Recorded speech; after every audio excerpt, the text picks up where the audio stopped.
Assalamu alaikum wa rahmatullahi wa barakatuh. Surah Hud, ayat number 17. أعوذ بالله من الشيطان الرجيم. بسم الله الرحمن الرحيم. أفمن كان على بينة من ربه ويتلوه شاهد منه ومن قبله كتاب موسى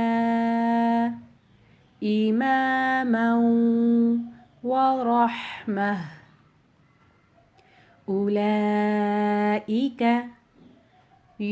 يؤمنون به ومن يكفر به من الأحزاب فالنار موعده فلا تك في مرية منه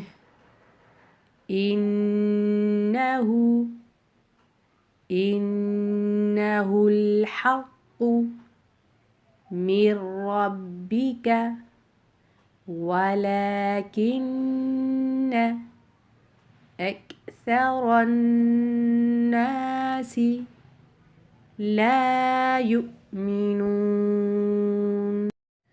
أفمن كان على بينة من ربه ويتلوه شاهد منه ومن قبله كتاب موسى إماما ورحمة أولئك